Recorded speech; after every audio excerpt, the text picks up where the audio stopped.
Hello दोस्तों, आज एक बार फिर मैं आपसे अपना एमपी वर्ग 2 में टॉप करने का सीक्रेट शेयर करने आई हूँ।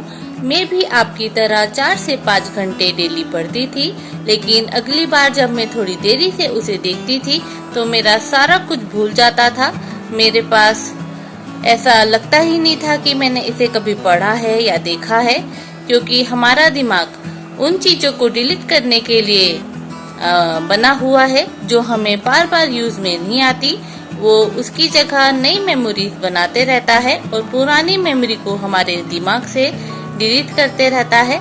मेरा एक और काम था कि मैं जैसे ही पढ़ती थी वैसे ही मैं सो जाती थी, और सो के उठती थी वैसे ही मैं पढ़ने बैठ जाती थी। इसके लिए मैं फिर उठने के बाद का समय लेती थी कि सुबह के समय मैंने पढ़ लिया और रात के समय मैंने तब पढ़ लिया जब मैं सोने जा रही हूँ। तो ऐसे में मैंने पाया कि दूसरे दिन मैं ज्यादा पढ़ा हुआ रिकॉल कर पाती थी।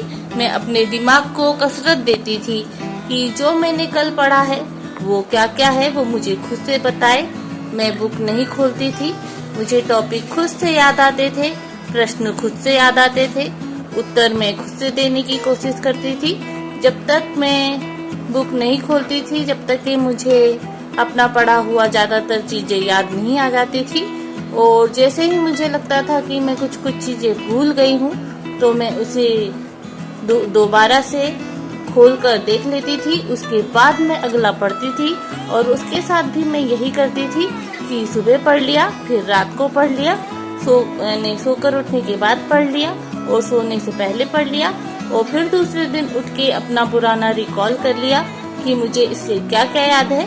मैं बुक बिल्कुल नहीं खोलती थी, क्योंकि यदि मैं बुक खोलूंगी तो मुझे सब कुछ पढ़ा सा याद सा लग जाएगा, और जो कि मुझे एग्जाम में बिल्कुल याद नहीं आएगा।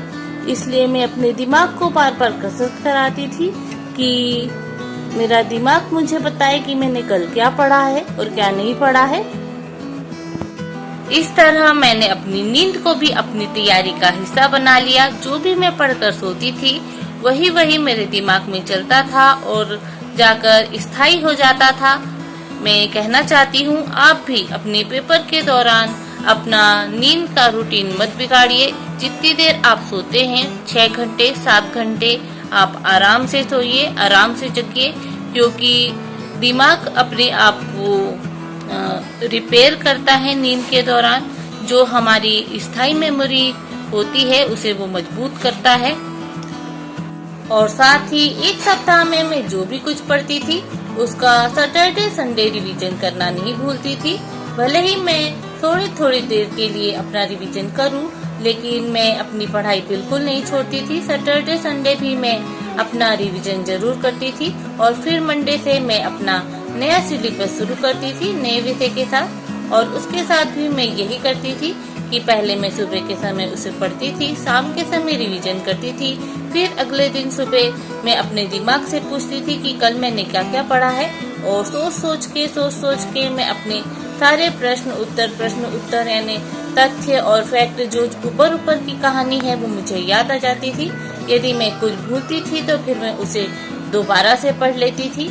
ऐसे करके मुझे ज्यादा से ज्यादा चीजें याद रहने लगी, और मेरे एक भी सरल क्वेश्चन अब गलत नहीं होते थे, और जितने भी मेरे फैक्ट थे, लॉजिक थे, वो मेरे क्लियर हो गए थे। आशा है आपको मेरी बातें समझ आ रही होगी कि किस तरह आप एग्जाम के दौरान अपने दिमाग से ज्यादा चीजें याद दिला सकते हैं और भूलने की समस्या से छुटकारा पा सकते हैं और अपने दिमाग को मजबूत कर सकते हैं। ऐसे ही मेरे अनुभव का लाभ लेते रहने के लिए मेरे वीडियो को लाइक, चैनल को सब्सक्राइब जरूर करें। धन्यवाद।